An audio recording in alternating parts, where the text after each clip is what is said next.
August 24, 2019, Cape Town, South Africa. Uyinene Mrwetyana woke that Saturday morning with a simple task ahead. She needed to collect a parcel. At 19 years old, she was in her first year studying film and media at the University of Cape Town, a young woman her family described as someone who only knew love. She had a deep passion for fashion, clothes, and keeping up with trends. Her older brother, Esona, a civil engineering student at the same university, knew her as the family's special torch. The day was ordinary, unremarkable. She left her student residence and made her way to Claremont post office in Claremont. The streets were familiar, the journey routine. She had been to this post office before, 2 weeks earlier in fact, inquiring about the same parcel. Behind the counter that day was a man named Uyinene Mrwetyana. He was 42 years old, a post office employee. He told her the parcel wasn't ready. She should come back. She didn't know it then, but he had been waiting for this moment. When Uyinene returned to Claremont post office on August 24th, the parcel she came to collect had actually arrived 8 days earlier, on August 16th. Both knew this. He told her to come back later that afternoon, even though the post office closed at 1 p.m. He had arranged for his colleague, Soraya Abdullah, to leave work early. The trap was set with precision. Uyinene arrived shortly after 2 p.m. The other employees had already left for the day. She stepped inside, the door locked behind her. What happened next unfolded in a building that should have been safe, a public institution, a place of service. Both made sexual advances. She was visibly scared. She rebuffed him. He grabbed her forcefully. He raped her twice. When she tried to escape, when she fought back, when she attempted to scream, he struck her with postal scales. Then he picked up a 2-kilogram weight and bludgeoned her head repeatedly until she fell unconscious. The blows continued. She died there, in that post office, her blood staining the floor and the shoes of the man who killed her. State prosecutor Rodney de Kock would later say that Mrwetyana was killed for no other reason than that she rebuffed the sexual advances of the accused. By Monday, August 26th, Uyinene's family knew something was wrong. No one could reach her on her cell phone. She wasn't in her university residence room. They had been planning a full Cape Town experience together, wine tasting, hiking, quality time over shared healthy meals.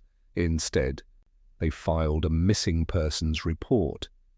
The hashtag #BringNeen began to spread across social media.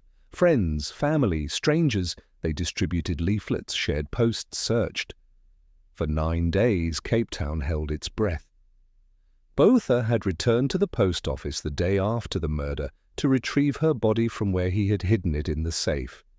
He placed it in his car trunk, drove to a nearby field beside an unused railway track in Lingalethu West, Khayelitsha Township, not far from his own residence.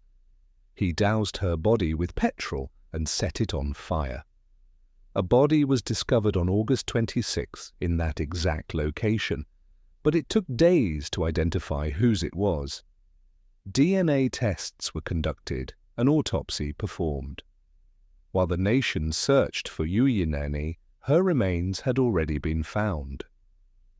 On Friday, August 30th, police arrested a 42-year-old man in Claremont. Uyinene Mrwetyana appeared in Wynberg Magistrates Court on Monday, September 2nd. In that crowded courtroom, prosecutors revealed what he had admitted to, luring Mrwetyana inside, securing the door, assaulting her, and when she attempted to scream, hitting her with postal scales. He confessed to placing her body in his car trunk, setting it ablaze, and disposing of it in Khayelitsha. Blood was discovered at the post office and on his shoes when he was apprehended. The confession was detailed, calculated. He admitted he had planned his attack in advance. The family, who had searched so desperately, finally had their answer. But it was not the one they had prayed for. Uyinene's murder did not happen in isolation. It happened during Women's Month in South Africa, August, when the country commemorates the 1956 anti-apartheid march of more than 20,000 women to the Union buildings. The timing added unbearable weight to an already devastating reality. South Africa's femicide rate in 2016 stood at 12.1 per 100,000, nearly 5 times higher than the global average of 2.6 per 100,000. President Cyril Ramaphosa had called gender-based violence a national crisis. Uyinene's death became a flashpoint. Hundreds of protesters gathered outside Parliament in Cape Town and at the World Economic Forum on Africa Convention Centre. They used the hashtag AmINext. They demanded greater protection for women against sexual abuse. They demanded justice. The movement spread beyond South Africa's borders, igniting conversations about gender-based violence across the continent. Her family stood among mourners, trying to comprehend how a trip to collect a parcel had ended in this. On November 15, 2019, Luyanda Botha stood before Judge Gayat Salihlof in the Western Cape High Court. He pleaded guilty in terms of a plea and sentencing agreement. The state prosecutor had consulted fully with Uyinene's parents and family, explaining in great detail the contents of the document and the processes to be followed.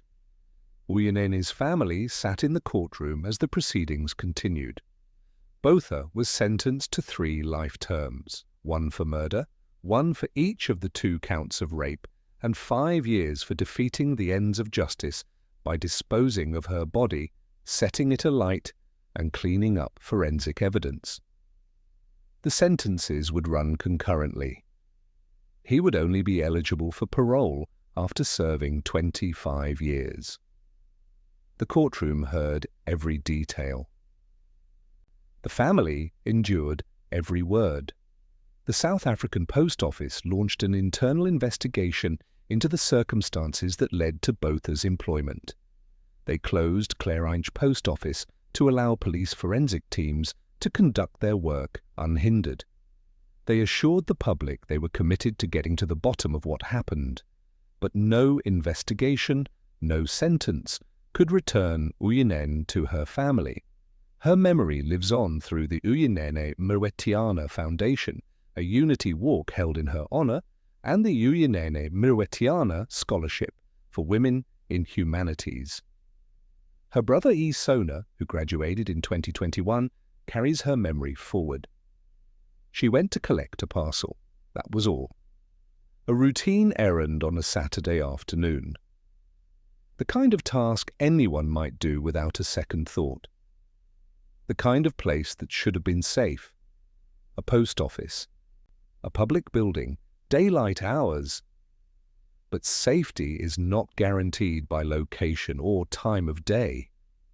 Not when predators wear uniforms and operate behind locked doors in institutions meant to serve.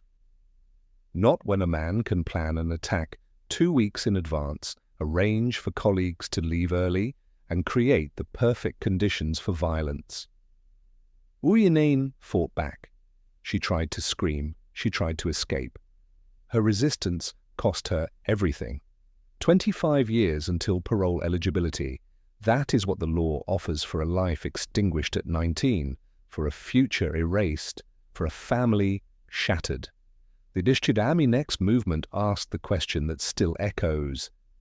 If it could happen to Uyinene Mrwetyana, a university student, in broad daylight at a post office, then who is truly safe? The answer is one South Africa continues to grapple with, one woman at a time.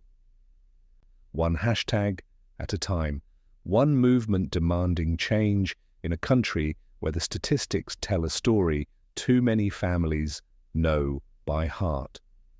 Uyinene's light was snuffed out on August 24, 2019, but the questions her death raised continue to burn.